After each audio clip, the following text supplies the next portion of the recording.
Devalue कर दिया है, या इनकी जो ताकत थी इलेक्शन कमीशन की और सारी कॉन्स्टिट्यूशनल बॉडी। देखिए, आपने कहा कि विपक्ष पूछ नहीं रहा है, उसका कारण जानते क्या है? वाकई विपक्ष में पूछने की क्षमता नहीं कि महंगाई दर कितनी है, क्योंकि महंगाई दर इस समय 3.4% है, जो पिछले 6 साल में सबसे कम है।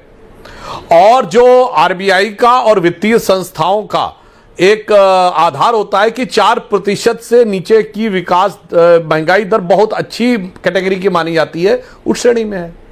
कितनों को नौकरी मिली, ये विपक्ष पूछ ही नहीं पा रहा है, क्योंकि नौकरी का सबसे ऑथेंटिक डाटा जो होता है वो होता है एम्प्लॉय प्रोविडेंट फंड, यानी जो कर्मचारी भविष्य निधि खाते हैं, जिसमें वो अपना पैसा भी डालता है कर्मचारी, और उसका नियोक्ता यानी जो उसका एम्प्लॉयर है वो भी पैसे डालता है। तो अगर ऑन एन एवरेज प्रति माह 14 लाख खाते ऐड हो रहे हैं, तो इसका मतलब कोई एम्प्लॉय भी है और कोई एम्प्लॉयर उसमें आके पैसा भी डाल रहा है। कहावत होती हिंदी में कि खरबूजा छुरी पे गिरे या छुरी खरबूजे पे गिरे, कटना खरबूजे को ही होता है। मतलब खरबूजा छुरी पे गिरे या छुरे खरबूजे पे गिरे, कटना खरबूजे को ही होता है। विपक्ष के सभी नेता मेरे साथ हैं। पंकज शर्मा जी हैं, फराज किदवई साहब हैं, कंचना यादव जी हैं आरजेडी से, सतीश सिंह जी हैं, और मौलाना अंसार रजा, चेयरमैन गरीब नवाज फाउंडेशन। मैंने इनसे एक बार पूछा था कि गरीब नवाज का मतलब क्या होता है, मुझे नहीं पता था, क्योंकि गूगल बाबा पे मैं ज्यादा भरोसा नहीं करता, तो मुझे समझ आया गरीब नवाज किसे कहते हैं। लेकिन फराज साहब, फराज किदवई, मैं आपको गरीब नवाज पे एक वर्ड बोल दूं? आप बोल दीजिए, आप बोल दीजिए। मैं बताना चाहता हूं, देखिए, तुलसीदास ने रामचरितमानस में लिखा है कि भगवान राम के राज्य में जो गरीब लोग थे उनको अनाज वितरित किया जाता था और अमीरों पर टैक्स लगाया जाता था। तो एक पंक्ति उसमें चौपाई है, मणि माणिक महंगे किए और सहजे तृण जल नाज, तुलसी सोई जानिए राम गरीब नवाज। तो असली गरीब नवाज तो भगवान राम ही थे। आगे और जो कंचना जी और पंकज जी पूछेंगे, मैं उसका Who cares, Babar? Pankaj ji, Kanchana ji, I'll come back to you. Pankaj ji, कहीं भी कुछ भी हो, हिंदू हिंदू, मुस्लिम मुस्लिम क्यों इतना होने लगा है? ये हालात पैदा किसने किए, ये सुधांशु जी बताएं। राजनीति की मुख्य धारा से मुसलमानों को हाशिए पर धकेलने की शुरुआत किसने की? एक भी मुसलमान को लोकसभा का, विधानसभा का उम्मीदवार नहीं बनाएंगे, कहेंगे तुम्हारा वोट नहीं चाहिए, कहेंगे पाकिस्तान चले जाओ। सुधांशु जी, आंकड़ों से खेलना आसान है, बाजार जाके देखिए कि महंगाई है कि नहीं है। कर्मचारी भविष्य निधि के खाते बढ़ रहे होंगे 2-4, उससे कुछ नहीं होता, इतना खरबूजे को ही होता है। बिल्कुल ठीक कहा आपने, आम आदमी को आपने 11 साल से खरबूजा बना रखा है।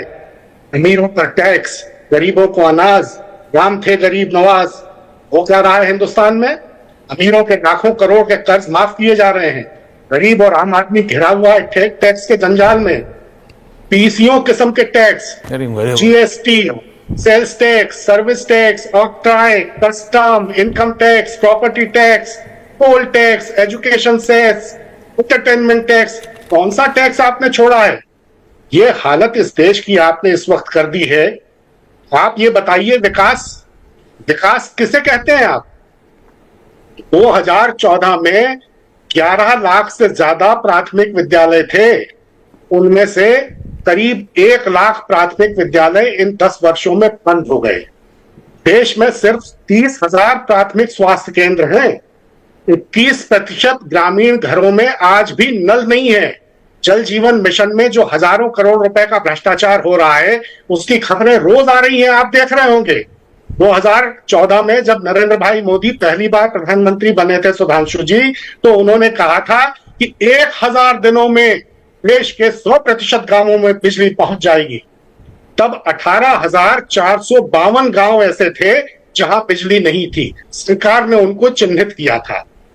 28 अप्रैल 2018 को मणिपुर के लियासिंग गांव को बिजली से जोड़ा गया और 29 अप्रैल को अगले दिन नरेंद्र भाई ने ट्वीट करके ऐलान किया कि देश के सभी गांवों में बिजली पहुंच गई है। मैंने 1000 दिन में कहा था, 988 दिनों में अपना वादा पूरा कर दिया।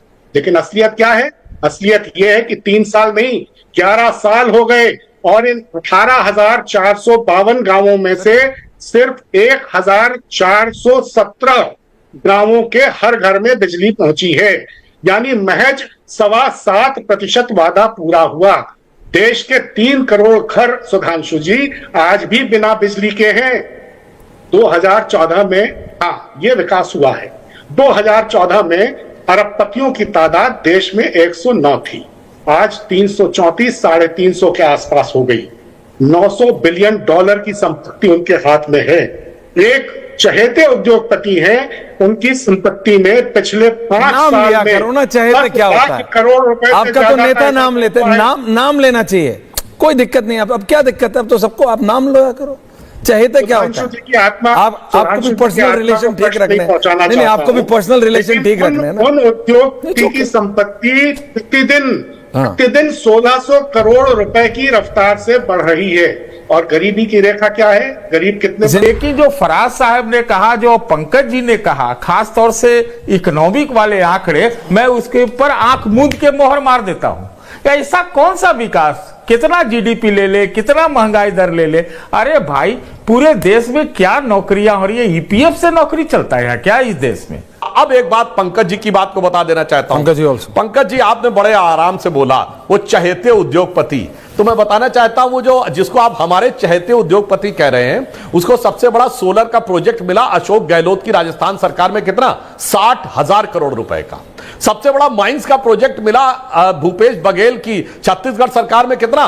14,000 करोड़ रुपए। इनके भी चाहिए। सबसे बड़ा अगर उनको पोर्ट का प्रोजेक्ट मिला तो केरल में, हमारी सरकार का नहीं। और पंकज जी, आप प्रबुद्ध हैं तो जरा अपने ज्ञान चक्षु खोल के बताइए, अमेरिका ने आरोप क्या लगाया कि उस चहेते उद्योगपति से किन सरकारों ने पैसा लेके प्रोजेक्ट दिए? हमारी सरकार नहीं थी। उड़ीसा पे आरोप लगाया है, तेलंगाना, तमिलनाडु, आंध्रा, सब जगह इंडी गठबंधन की सरकारें थी। और मैं दर्शकों को बता दूं, ये जो चहेते उद्योगपति की बात करते ना कि बांग्लादेश में कॉन्ट्रैक्ट दिलाया था, बांग्लादेश में जो कॉन्ट्रैक्ट मिला था ये कहते दिलाया था। आज मैं पूछना चाहता हूं पंकज जी, आपको पता है कि बांग्लादेश ने कॉन्ट्रैक्ट पावर का साइन करके किसको दिया है?